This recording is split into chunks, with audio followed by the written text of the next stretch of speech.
आगमनम् आगमनम् आगमनम्। नमो सिद्धार्डं नमो आयरीयाडं नमो वज्रायाडं नमो लोये सौय साहूडम।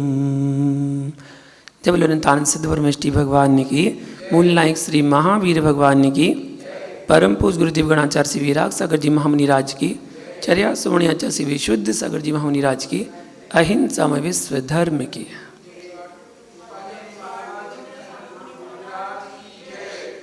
तो महानुभाव, अपना वर्णन चल रहा था कि जो अपना बनाकर रहेगा उसे दुनिया अपना कभी कह नहीं सकती है। जो घर बसाकर भगवान की भक्ति करेगा उसे नियम से घर दिखेगा। जो घर मिटाकर जाएगा उसे भगवान मात्र ही दिखेंगे। कारण पूछो क्यों? क्योंकि तीर्थ भूमि पर जाने से विशेष पुण्य क्यों लगता है? और बेही प्रतिमाएं आपके नगर के मंदिर में है, वहां पर इतना पुण्य क्यों नहीं मिलता है? वही आदिनाथ, वही चंदापुर, वही पारसनाथ, वही महावीर। अब आदिनाथ भगवान की प्रतिमा अपने मंदिर में भी है, आदिनाथ भगवान की प्रतिमा कुंडलपुर में भी है, चांदखेड़ी में भी है, लेकिन वहां जाने का मन क्यों करता है? चंदापुर की प्रतिमा अपने मंदिर में भी है और तिजारा जी में भी है, लेकिन तिजारा जाने का मन जरूर करेगा कि चलो तिजारा अतिशय क्षेत्र है, दर्शन करके आते हैं।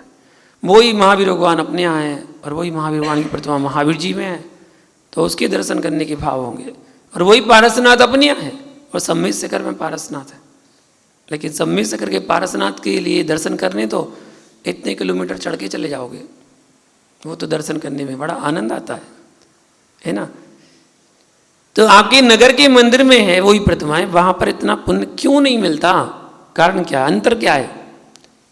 अंतर है ही बेही जिन बिंब यहाँ विराजमान है, बेही जिन बिंब अतिशय क्षेत्र, सिद्ध क्षेत्र, कुंडलपुर, गिरनार जी, सोनागे, सब में वही विराजमान है। लेकिन यहाँ और वहाँ में अंतर क्यों है?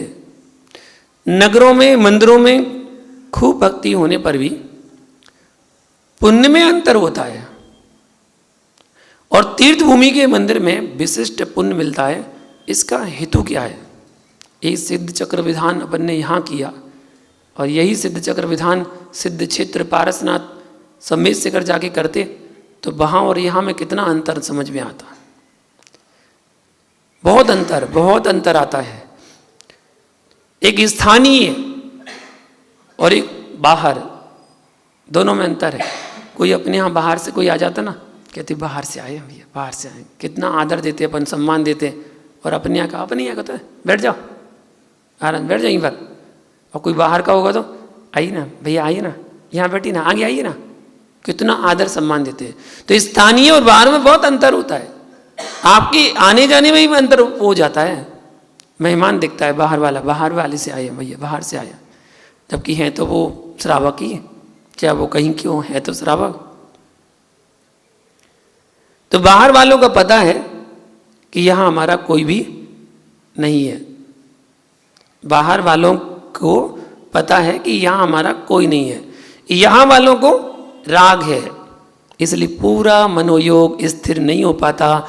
ऐसे ही तीर्थ भूमि पर जाते हो तो वहाँ ना कोई दुकान दिखेगी, दिखाई देगी नहीं, ना मकान दिखाई देगा, मात्र भगवान ही भगवान दिखाई देंगे।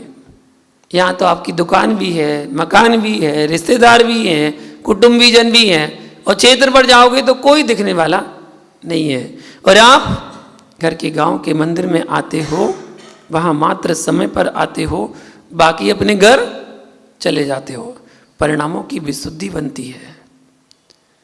ऐसे ही घर बनाकर भगवान के पास जाएगा तो उसे भगवान के साथ नियम से घर दिखाई देगा।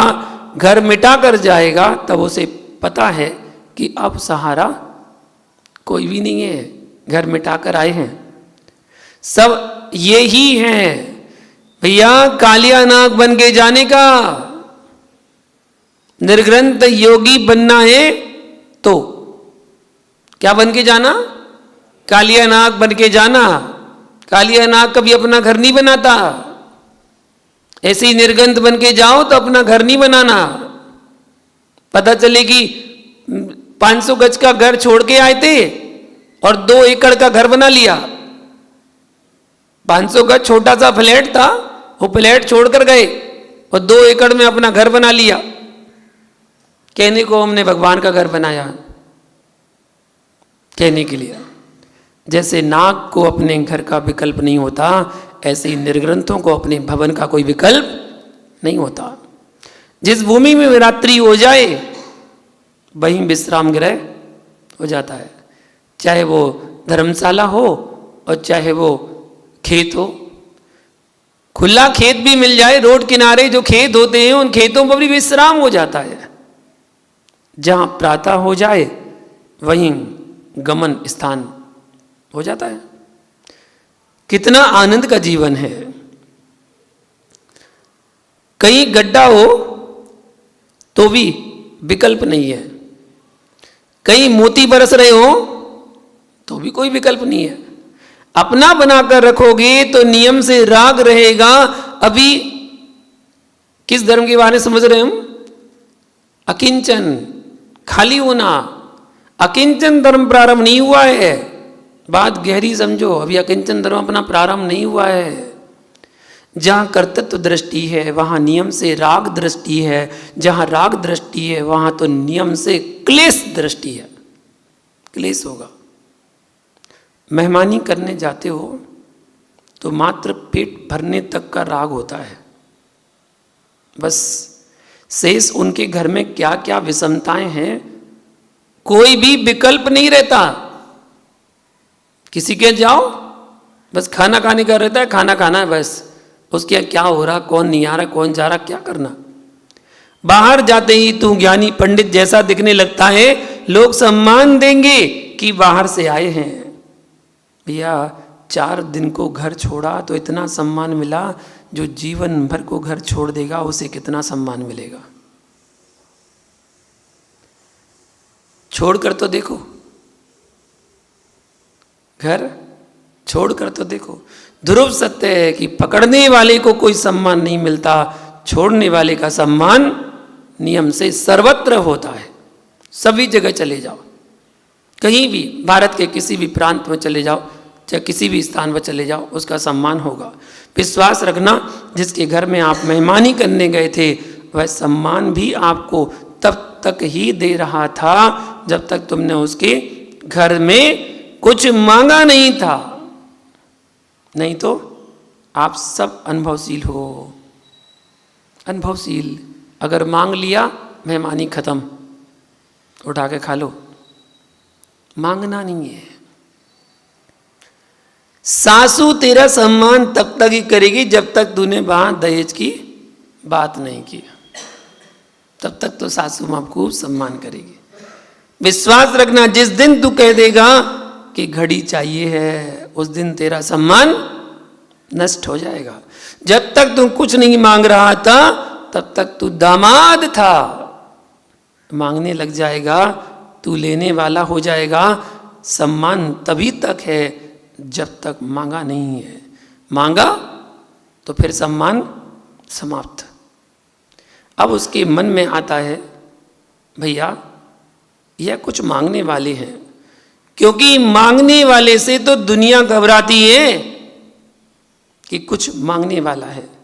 विश्वास रखना, जब मुनिराज आपके घर में आहार को आते हैं और वे शांति से खड़े रहते हैं तो आप भक्ति पूर्वक क्या करते हैं?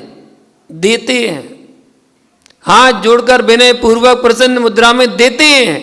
और यदि मुनिराज ने संकेत कर दिया, मांगना प्रारंभ कर दिया, तो आप ही कहने लगते हैं कि चर्या थोड़ी मृदुल है। क्यों? ये तो मांग रहे थे, ये तो मांग रहे थे, क्या क्या तो बनवा रहे थे कि मीठा बना दियो, नमकीन बना दियो, जूस निकाल दियो। वो तो क्या क्या कहते हैं ना, मांग लेते हैं। अरे भैया आप ही कहेंगे वे तो मांग रहे थे, जबकि आपने सब कुछ उसके लिए ही किया है, सब कुछ उनको ही देने वाले थे। पर साधु के जरा से संकेत से आपका आनंद समाप्त होने लगता है। क्यों? क्यों मांगा था? कितना अंतर है। अकिंचन की प्राप्ति के लिए सब कुछ छोड़ना पड़ता है, अब अकिंचन प्रारंभ होता है तो वहाँ कुछ भी नहीं बचता है। भैया 10 धर्मों में 9वां धर्म है अकिंचन। ब्रह्मचर्य के पास नहीं पहुँचे, अभी अकिंचन है, पहुँचे नहीं ब्रह्मचर्य के पास। जिसको लोगों ने ब्रह्मचर्य मान रखा है उसे जिनागम कहता है कि पशु वृत्ति का त्याग है। क्या? पशु वृत्ति का त्याग है। अकिंचन के आने पर जब कुछ नहीं बचता तो वह आत्मा में लीन होता है, उसका नाम ब्रह्मचर्य धर्म है। अज्ञान से मोहित मति जब जीव की हो जाती है, अज्ञान से, तब यह पुद्गल द्रव्य मेरे हैं ऐसा भाव आता है। जबकि हे जीव, एक भी पुद्गल का टुकड़ा तेरे से नहीं कहता कि मैं तेरा हूं। इतने सारे पुद्गल होंगे, पुद्गलों को उनको कहेगा ये मेरा, ये मेरा, ये मेरा, लेकिन एक भी पुद्गल कभी ये नहीं कहता कि ये मेरा है। किसी की कुंवारी कन्या सामने खड़ी हो और तू कहे लगे कि मैंने कहने लग जाए कि मैं इसका पति हूं। कुंवारी कन्या खड़ी है और तू कहने लग जाए कि मैं इसका पति हूं। अरे ज्ञानी, कौन तुझे अच्छा आदमी बोलेगा? कौन अच्छा आदमी बोलेगा? छोटा सा बच्चा भी यही कहेगा कि यह अच्छा आदमी नहीं है, यह अच्छा आदमी नहीं है, व्यभिचारी है। जिस कन्या ने तेरे गले में बरमाला डाली ना हो, जिस कन्या ने तुझे स्वीकार किया ना हो, फिर भी तू उस कन्या का स्वामी बन के बैठ गया है, तो वह व्यभिचारी है, व्यभिचारी ही कहा जाएगा। रागियों, तुम कहते हो कि मैं उत्तर प्रदेश का हूँ, मैं मध्य प्रदेश का हूँ, मैं महाराष्ट्र का हूँ, तो कोई कहता है कि मैं कर्नाटक का हूँ, उत्तराखंड का हूँ। अरे भैया, कोई कहता है कि मैं संपूर्ण भारत देश का स्वामी हूँ। पर मैं पूछता हूँ कि इस भूमि ने तेरे गले में माला किस दिन डाली थी?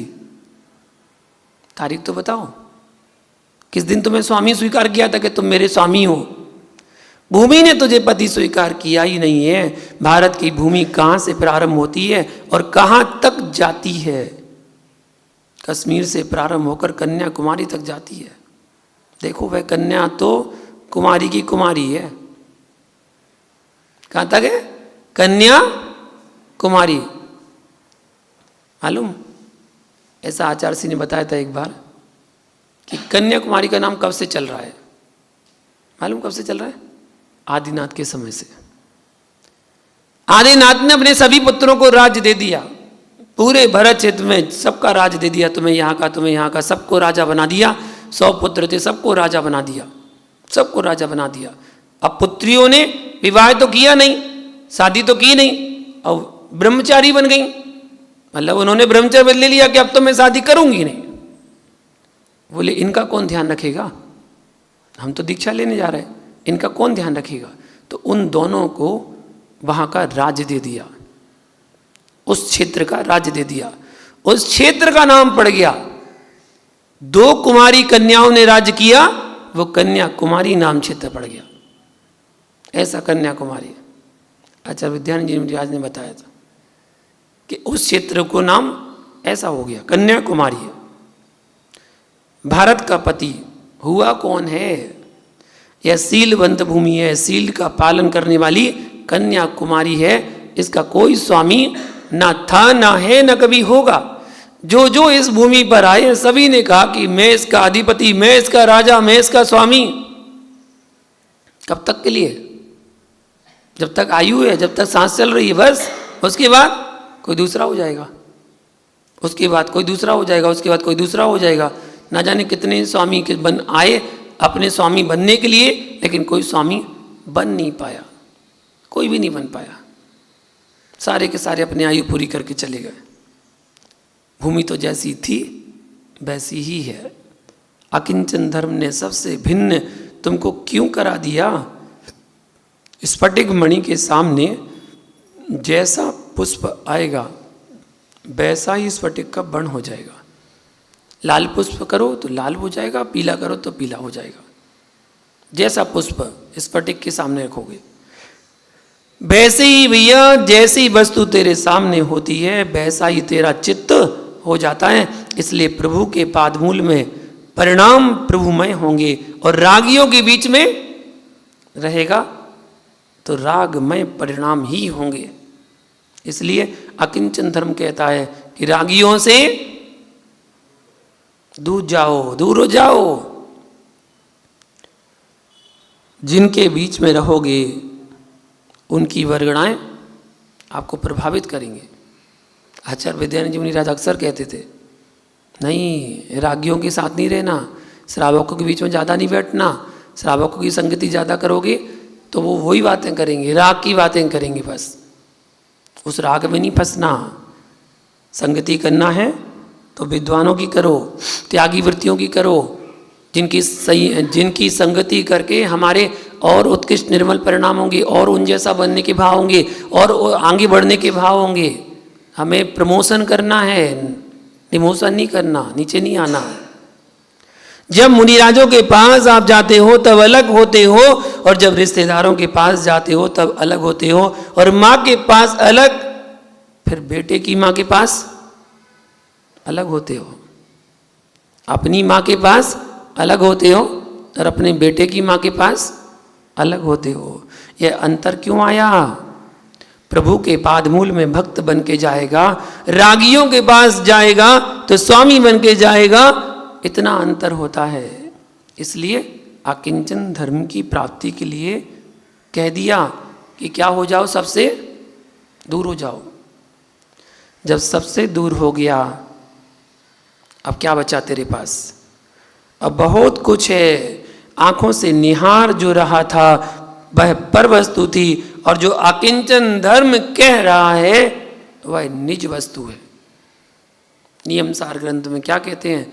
एगो में सास दो अप्पा डाण दंसन लखणो शेषा में बाहिरा बाबा सभे संजोग लखणा। एक मैं जो शाश्वत आत्मा हूँ वह अविनाशी है, टंकोत्कीर्ण, उसमें पर का मिश्रण नहीं है, पर में निज का मिश्रण नहीं है। तो वह मेरी अकिंचन भूत आत्मा है। कर्म कलंक भी नहीं है, कर्म रज भी नहीं है, यानी राग मल भी नहीं है, द्वेष मल भी नहीं है, शेष बहिर्भाव है। सभी संयोगी भाव है। मैं तो ध्रुव ज्ञान दर्शन स्वभावी हूं, बस बाकी सब बहिर्भाव। मक्खन को तपाने के बाद भी घी में अगर थोड़ा सा भी मल, मतलब मही ऊपर आती ना, मही अवशेष रह जाए तो वह घी को भी सड़ा देती है, बदबू मारने लगता है। यह दूध का मल होती है जो आपको पीते समय कहीं भी दिखाई नहीं देती है। ऐसे ही आत्मा में भी मल व्याप्त है, उस मल को तपस्या के माध्यम से तपाकर निकाल दिया जाता है। उस तपस्या से राग द्वेष के मल को हटाने के बाद भी बहुत कुछ मल शेष रह जाता है, बहुत कुछ रह जाता है। दूध में मल है तो मक्खन अभी शुद्ध नहीं है। गौरस की शुद्ध पर्याय मक्खन नहीं है, मक्खन तो अशुद्ध पर्याय है, शुद्ध पर्याय तो घृत है। परंतु भैया जरा सी मरी मतलब अशुद्धि घृत में पड़ी रह जाए तो घी सड़ जाता है। ऐसे ही योगी बनने के बाद किंचित भी राग की कणिका पड़ी रही तो साधना में भी घृत की तरह सड़ांध आ जाएगी और तेरा मोक्ष मार्ग विकृत हो जाएगा। स्वच्छ दूध का स्वच्छ मक्खन और स्वच्छ मक्खन से स्वच्छ घृत, और एक बार घृत बन गया तो अब वह कभी दूध बनने वाला नहीं है। एक बार भगवत्ता को प्राप्त आत्मा पुनः संसार में कभी नहीं आती है। एक बार भगवत्ता प्राप्त कर ले संसार में दोबारा जन्म लेने नहीं आएगी। अपने हृदय को टटोलना और अंतस से पूछना, जितना हमने धर्म किया है दूसरे की वस्तु को हटाकर वह धर्म किया है, दूसरे की वस्तु को हटाकर धर्म किया है। अन्नान मोहित मिदम, अज्ञान से मोहित जिसकी मति है वह पर वस्तु को भी अपना कहता है। जब धागे जो तेरे शरीर पर पड़े हैं, इन धागों से तो बना है कपड़ा, एक एक धावा उसमें जुड़ा हुआ है, तब तो जाके कपड़ा बना, उनका अंश मात्र भी तू नहीं है। भैया प्रसन्न होकर कह रहा था कि मैंने इतने लोगों को वस्त्र बांट दिए हैं, भैया अभी कुछ नहीं बांटा है। जो दूसरे की वस्तु थी वह तूने दूसरे को दे दी, दूसरे की वस्तु दूसरे को दे दी। अपना क्या दिया? कुछ भी नहीं दिया। वध को तू अपना कहे तो स्वीकार कर लूं, पर तू अवध को भी अपना कहता है। कितना राग है। नाई की दुकान पर कटे वालों की भी तू पूछ लेता है। बाल प्रमाण भी राग बाल वालाओं में निहित है, तो वहां अकिंचन धर्म संभव ही नहीं है।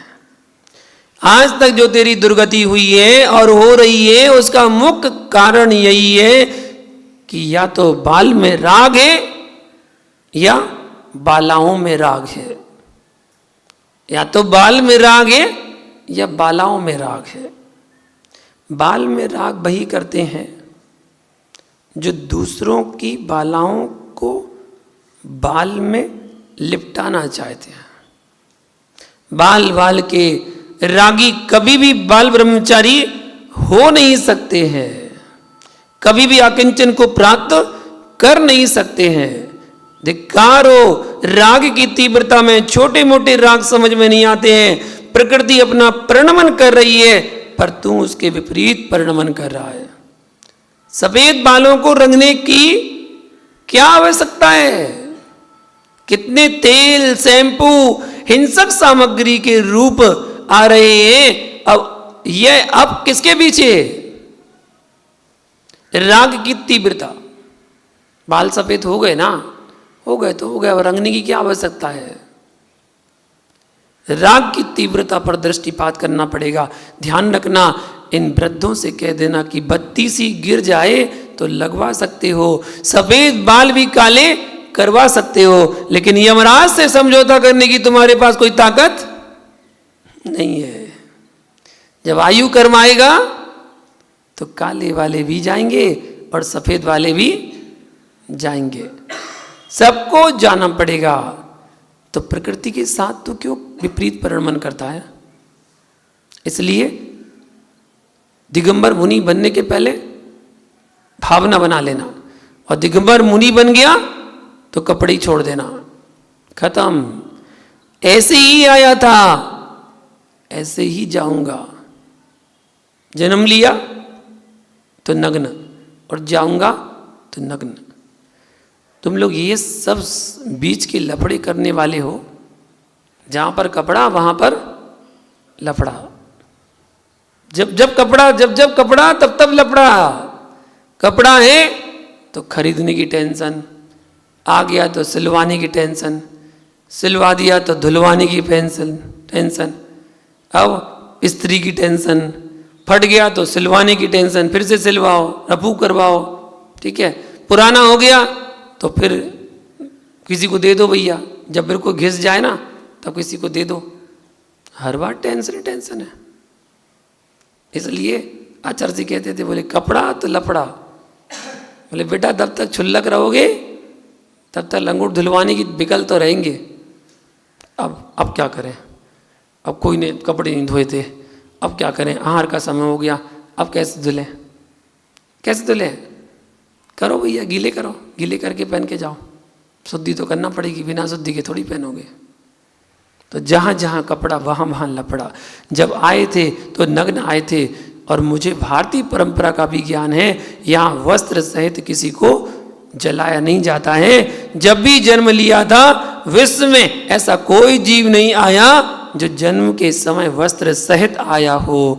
कहीं इतिहास में सुना, होता ही नहीं है ऐसा, वस्त्र सहित कोई जन्मा नहीं है। वस्त्र से सहित कोई नहीं जन्मा, और वस्त्र सहित किसी के संस्कार नहीं होंगे। सारे वस्त्र उतार लिए जाते हैं मरने के बाद। जब घर से ले जाते हैं तो केवल एक कपड़ा लपेटते हैं बस, उस कपड़े का नाम है कफन। उसको लपेट देते पूरा, हाथ पैर उसी में लपेट देते हैं। उसके बाद लेके जाते हैं, और लेके जाते हैं तो जहाँ पर चिता में रखते हैं तो कपड़ा भी खींच लेते हैं, उसको वहीं पर नग्न कर देते हैं। दिगंबर ही आया था और दिगंबर होके ही जाएगा। तो फिर यह बीच में आडंबर क्यों, किस लिए कर लिया? यह देह का आडंबर नहीं है, ये राग का आडंबर है। यह वस्त्र जो है ना, शरीर धारण नहीं किए हैं। विश्वास रखना, शरीर को वस्त्र की कोई आवश्यकता नहीं होती है। यह वस्त्र वासनाएं धारण करी थी, वस्त्र वासनाएं धारण किए हैं। वासनाएं उतर जाएं तो वस्त्र उतरने में देर नहीं लगती है। कपड़े कौन पहनता है? ध्रुव सत्य है, जो तस्कर होते हैं वे ही वस्त्र पहनते हैं। बुरा तो नहीं लग रहा? लग जाए तो उतार लियो।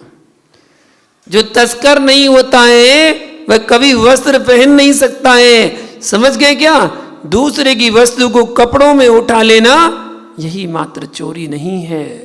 अपनी अंदर की वासनाओं को तुम कपड़ों में छुपाए बैठे हो, इसलिए तुम चोर हो। निर्वस्त्र होंगे तो विकार कहां से छुपा कर जाओगे? सबकी आंखों में दिखोगे पर कोई देख ना पाए, ऐसा होता ही नहीं है। तुम कितनी मोटे पहन लेना, पर देखने वाला देख रहा है। एक स्वयं से, दूसरा स्वयंभू से। एक स्वयं से खुद, एक स्वयं से और एक स्वयंभू से, केवल ज्ञान से कोई भी कुछ भी नहीं छुपा पाएगा। देखो भैया विचारों के चेहरे, सही है, हकीकत तो यही है। कितनी कैमरे लगा देना, कितनी कुछ कर लेना, छुपके कर लेना, स्वयं ने तो देखा है, स्वयं ने तो देखा है कि हाँ आपने क्या किया है। और दूसरा विदेश क्षेत्र में विराजित केवली वो ने तो देखा है, उनके ज्ञान में तो सब कुछ झलक रहा है, सब कुछ, कुछ भी नहीं छुपा। ध्रुव सत्य को समझो। तुमने जो लुटाया है अपना कुछ नहीं लुटाया, मकान भी दिया तो तेरा क्या गया? उस भूमि की मिट्टी से पूछो जिसको झुलस करके ईंट बनाना पड़ा। उस भूमि से पूछो जिसके अंदर गड्ढे खड़ा करके तूने मकान खड़ा कर दिया है। उन पर्वतों की चट्टानों से पूछो, एक इंद्री के टुकड़े टुकड़े करके तूने मकान खड़ा कर दिया है, और कह रहा है कि मैंने दान दिया, मैंने दान दिया।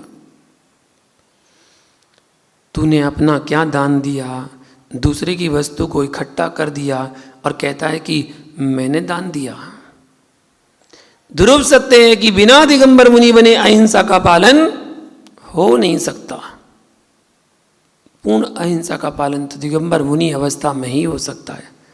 इतनी गहरी करुणा की बात करो, नोट रखना ही नहीं, स्पर्श करना भी महापाप है। उन वृक्षों से पूछो, उन बांसों से पूछो जिनको छील छील कर तुमने कागज बनाया है, जिनको छील छील कर कागज बनाए थे, उन प्राणियों को कोई कोई बधाई देने या सम्मान करने नहीं जाता। उस बांस के वृक्ष से तो पूछ कर आते कि अगर तू ना होता तो मेरा सम्मान कैसे होता। उस फूल की माला से तो पूछो, फूल कह देंगे हे फूलों। कौन सा फूल? मत फूलो, हे फूलो मत भूलो, मेरे प्राणों का नाश करके तुम सम्मान की बात कर रहे हो। सम्मान तुम्हारा तब होता है जब तुम हमको बचा लेते। धर्म तो बदल गया है, धर्म को लोग समझ नहीं पा रहे हैं। जब तक तिलक लगते रहेंगे तब तक लोग धर्म को समझ नहीं पाएंगे। या लगवाना बंद हो जाए तब समझना कि धर्म है। तिलक माथे पर जब तक लगते रहेंगे तब तक कर्मों के तिलक लगते रहेंगे। भैया जब तक बने बच के, जब तक बने बच के रहना। करुणा से कह रहा हूं, मैं नहीं चाहता कि मेरे देखते देखते तुम गड्ढे में गिर जाओ। जितना बच सको तुम उतना बच कर रहना। ये चंदन की कीचड़ लगाकर तुम फिसल मत जाना, और विशुद्धि के हाथ पैर मत तुड़वा लेना। उसके लिए कोई पट्टा चढ़ाने वाला भी नहीं मिलता है। संभल कर जीना। भैया यह चंदन की कीचड़ है, चंदन की कीचड़ है। हाँ, तुम कह सकते हो कि मुनिराज इन सब के बिना संसार चलता ही नहीं है। संसार नहीं चलाना है तो ऐसे बन के बैठना पड़ता है, कुछ नहीं करना पड़ता, कुछ नहीं करना पड़ता। टीके बेल लगाएं और वे लगवाएं जिनके मन फीके हैं, जिनके मन पवित्र हैं, उनको टीके की क्या जरूरत है। अकिंचन धर्मे ना किंचन मस्ती इति अकिंचनम। योगी के अकिंचन में जाओगे तो वे क्या कहेंगे? वे क्या कहेंगे? हे अरहंत देव, अब मैं आपकी वंदना के भाव भी नहीं लाना चाहता हूं। हे वर्धमान, हे महावीर, मेरा आपसे भी कोई नाता नहीं है। मैं महावीर की वंदना इसलिए नहीं करता हूं कि वे मेरे बने रहे। दिन में 3-4 बार दर्शन करने के बाद भी मैं भगवान के साथ रहने के लिए उनकी वंदना करने नहीं जाता हूं। ध्रुव सत्य है। हे प्रभु, आपकी वंदना से भी मुक्त हो जाऊं, इसलिए आपकी वंदना करने आया हूं। वंदना करने क्यों आया हूं? आपकी वंदना से भी मुक्त हो जाऊं, इसलिए वंदना करने आया हूं। जब महावीर की वंदना में भी मुझे बंद दिखाई देता है तो रागियों के बीच में बैठकर बंदने से निर्बंधता की प्राप्ति कैसे संभव है? हे महावीर, आपकी वंदना से भी कब छूट जाऊं? वो समय कब आए? उस समय को आने के लिए, उस समय को पाने के लिए, आप जैसा बनने के लिए मैं आपकी वंदना करने आता हूं। अहमिको खलु शुद्धो दंसणाण मय्यो सदारूभी रवियत्ति मज्ज किंचवी अन्नम परमाणु मिन तंपी। तंपी समय सार में कहा है, मैं एक हूं, निश्चय से शुद्ध हूं, दर्शन ज्ञानमय हूं, सदा अरूपी हूं, अन्य पर द्रव्य परमाणु मात्र भी मेरा नहीं है। यानी जिस शरीर में मैं रह रहा हूं उस शरीर का अंश मात्र भी मेरे साथ नहीं जाएगा। तो तू मेरे साथ कहां से चला जाएगा? मेरे शरीर का अंश मात्र भी मेरे साथ जाने वाला नहीं है, तो तू मेरे साथ कैसे चला जाएगा? जो कहे कि मेरा सो मेरा और तेरा सो मेरा, तो उससे कहना कि तू कहां से आ गया? कौरवों का चेला कह देना। और से तू कहां से आ गया? कौरवों का चेला। कौरव भी यही कहते थे, हे जीव, मेरा सो मेरा, तेरा सो तेरा। यह पांडवों की नीति है। पांडव कहते थे मेरा सो मेरा और तेरा सो तेरा। धन्य हो उस भाई को जो कहता है कि मेरा सो तेरा और तेरा सो तेरा। धन्य है ऐसे भाई को। कौन सा भाई? राम। मेरा सो तेरा और तेरा सो तेरा। इसके भी ऊपर चलो, फिर कहना कि हे ज्ञानी, ना तेरा ना मेरा, सब झूठा है झमेला। बस एकमात्र आत्म राम है मेरा, बस यही है अकिंचन धर्म। महावीर ने तो यही कहा है कि ना मेरा ना तेरा, सब झूठा झमेला। इस धरा पर सब धरा रह जाएगा, और खाली हाथ आया था और खाली हाथ जाएगा। श्रवण संस्कृति ही अपने आप में अकिंचन है। प्रत्येक द्रव्य स्वभाव से अकिंचन है, प्रत्येक वस्तु स्वभाव से अकिंचन है, प्रत्येक परमाणु कार्य रूप से अकिंचन है। जीव द्रव्य का कारण परमात्मा अकिंचन है, कार्य परमात्मा अकिंचन है। धर्मत्व बुद्धि भी धर्म नहीं है। जैन दर्शन के उस परम तत्व को समझने के लिए चित्त व्यवस्थित करके बैठना। जिनमें तुम धर्म स्वीकार रहे हो वो धर्म भिन्न है। हर वस्तु धर्म हो गई तो वस्तु व्यवस्था भंग हो जाएगी। एक पुरुष अपने बेटे की शादी को धर्म कह रहा है, जो बेटी की शादी करने को प्रसन्न होकर कन्यादान कह रहा है, धर्म कह रहा है। जिसमें 9 कोटि जीवों की हिंसा होगी वह धर्म कैसा। इसलिए यहां जो भी सुनना, जैन धर्म को अकिंचन धर्म समझकर सुनना। भैया जो सर्वणत्व भाव है अकिंचन धर्म है। उत्तम अकिंचन रत्नत्रयधारी के होता है। कन्यादान को धर्म नहीं कहना। अगर आप कन्यादान को दान कहने लग जाओगे तो ऐसी बहुत सी चीजें हैं जो दान की श्रेणी में लोग कहने लगे हैं, जो बोलते हुए अशोभ नहीं लगता है कि क्या किस किस को दान बोल रहे हैं। अपने थूक को तो दान बोलते हैं, कहते हैं थूक दान, कहीं कहीं लिखता है पीक दान। एक थूक दान, एक पीक दान। घर में जब पहुंचते हैं तो सबसे पहले द्वारे पर क्या होता है? पायदान, पैरदान, जिससे पैर पहुंचते हैं वो पैरदान। लो भैया पैर को दान कर देंगे तो हम कैसे जाएंगे? हम तो अपने पैरों से जाएंगे ना, तो पैर को दान कैसे करके जाएंगे? उत्तम अकिंचन रत्नत्रयधारी के होता है। जो श्रमणत्व धर्म है अकिंचन धर्म है। कन्यादान को धर्म नहीं कहना, ये लोक व्यवस्था है। भूमि दान को धर्म नहीं कहना, यह लोक व्यवस्था है। एक ब्लस्त भूमि पर हल जोतने में गर्भिणी स्त्री के गर्भ गिराने में जो बंद होता है वह बंद होता है।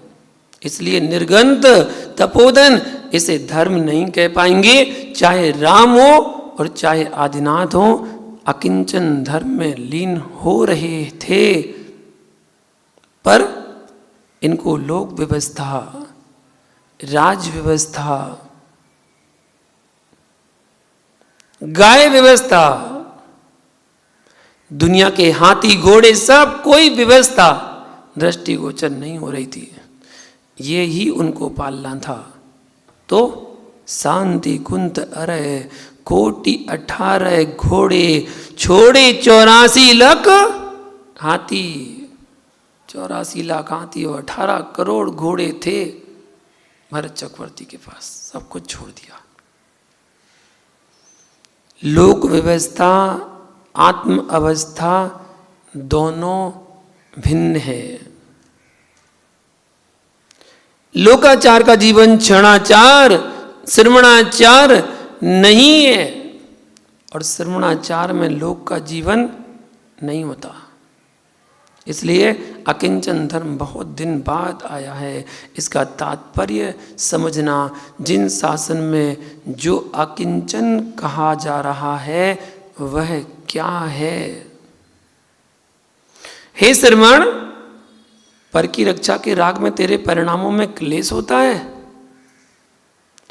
तो तू अकिंचन धर्म से शून्य होता है। हे मुनिगण, हे मुनिमन, मुनि मन से चलो। किससे चलो? मुनि मन से चलो, मुनि तन से नहीं, मुनि मन से चलो। इसलिए पूजा में क्या पढ़ते हैं? शुद्ध क्या है? संसार का पानी, समुद्र का पानी, बोरिंग का पानी, कुआं का पानी, हैंडपंप का पानी, समरसेल का पानी। कौन शुद्ध है? जब जल चढ़ाने आते हो ना भगवान के पास, तो क्या बोलते? मुनि मन सम उज्ज्वल नीर प्रासु के गंध भरा। कौन सा जल लेकर आए? मुनि मन सम उज्ज्वल नीर, मुनि के मन के समान उज्ज्वल नीर लेकर आए। इतना उज्ज्वल नीर जैसा मुनि का मन होता है। मुनि के मन की तरह हम आपके चरणों में भगवान जल चढ़ाने के लिए आए हैं। ये कवि के विचार हैं कि मुनि के मन को कितना पवित्र माना है।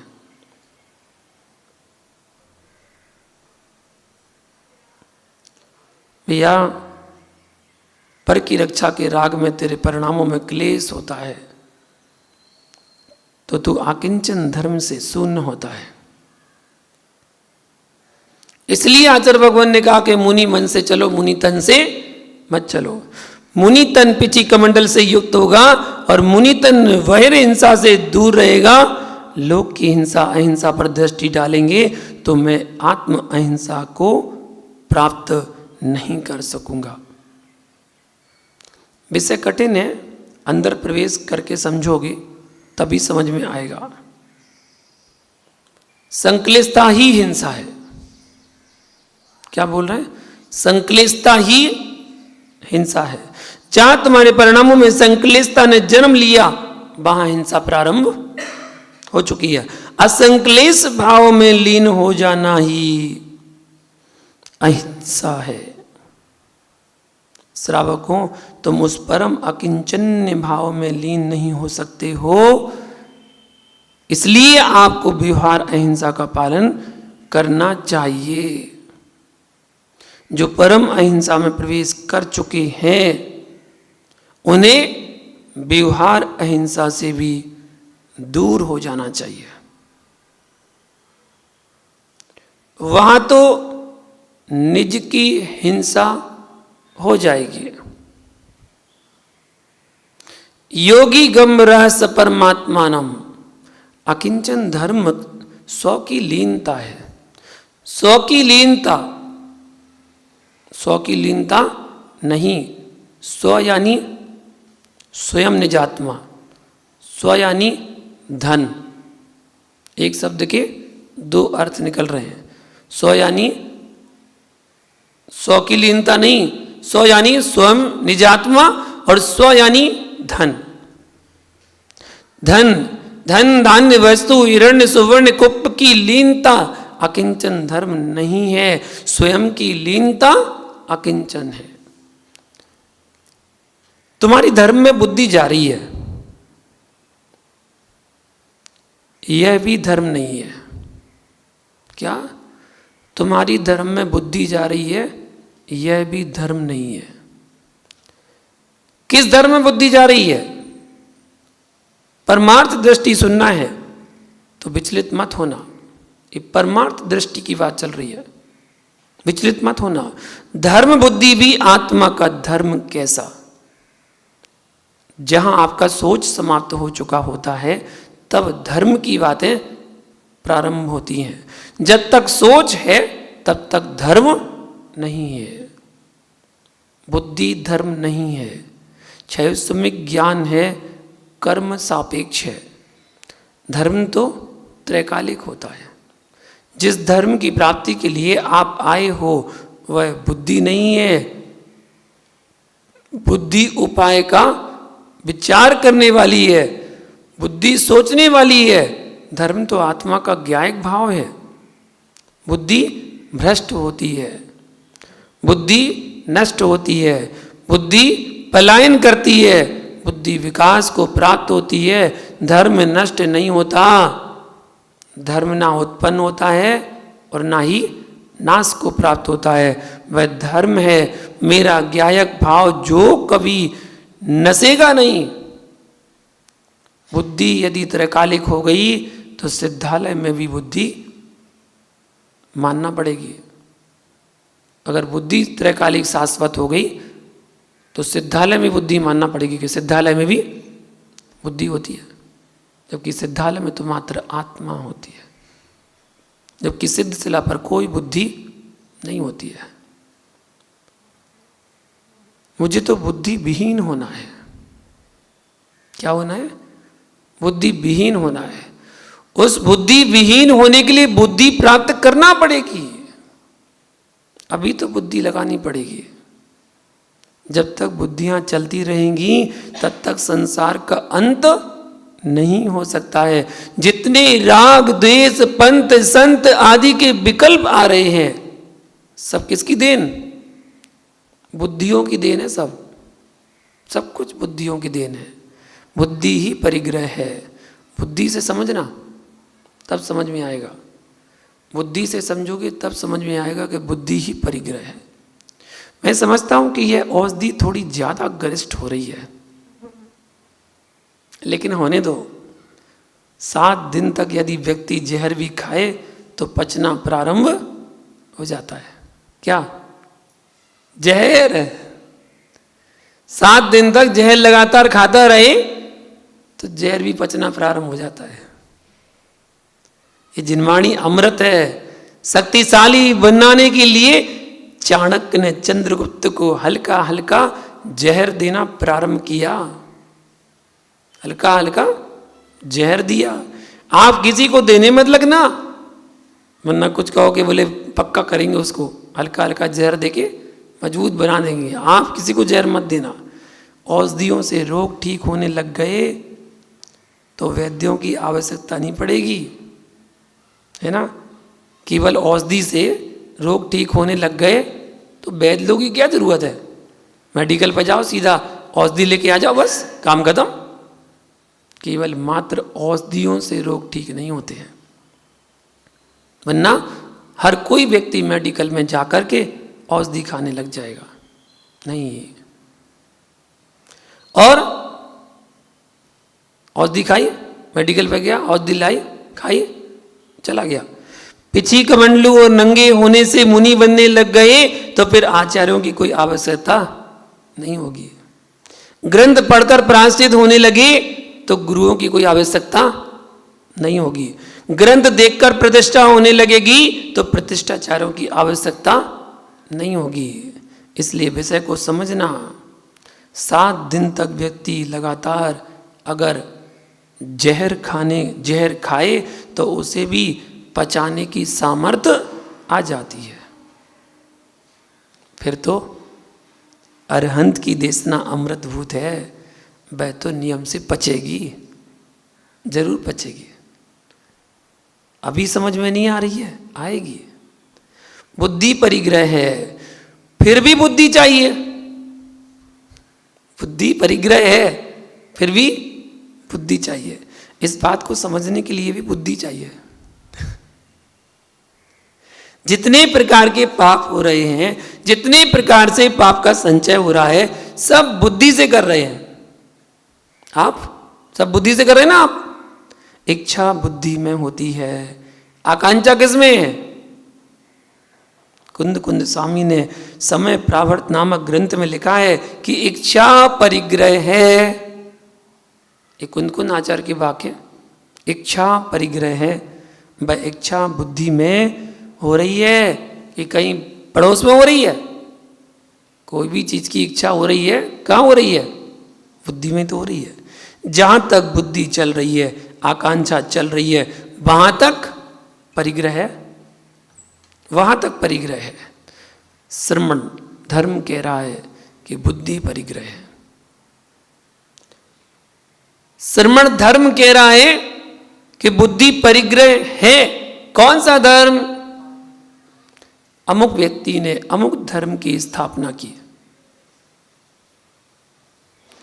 जो धर्म स्थापित किए जाते हैं वे परिग्रह ही होते हैं। कर लो स्थापित नया धर्म। जो जो धर्म को स्थापित कर रहा है, पर का कर्ता बन रहा है, परिग्रह।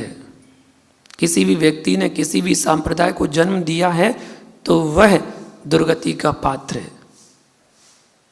नरक या त्रेंच को दुर्गति कहने वाले दुनिया के लोग मिल जाएंगे।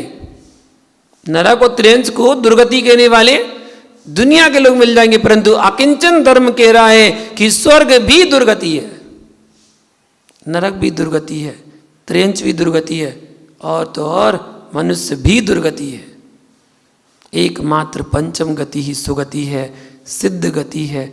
जहाँ भ्रमण चल रहा है, सुख दुख का वेदन चल रहा है, वह सब अशुभ गतियाँ हैं। जहाँ जहाँ बंद है वहाँ संसार है, जो संसार है वह दुखमय है, इसलिए वह सब दुर्गति हैं परमार्थ दृष्टि से देखेंगे तो। इसलिए भैया स्वर्ग जाने की भी आकांक्षा मत करना, मत रखना। तह ते चय था वर तन धरे, छह डाला पड़ा ना, तह ते चय थावर तन धरे। यहाँ पर आकर स्थावर बनना पड़ जाता है। कहीं भवनत्रक में चला गया तो एक इंद्री बनना पड़ता है। संक्लेश भाव से च्युत हुआ तो एक इंद्री बन गया, तो वो भी गति अच्छी नहीं है। भावना भावनाएं तो ऐसी भाव कि मैं भी अकिंचन हो जाऊं और इन सारी गतियों से परे होके एक सिद्ध अवस्था को प्राप्त करूं। इसी मंगल भावना के साथ जय बोलो महावीर भगवान की। शेष विषय आगे कल देखेंगे।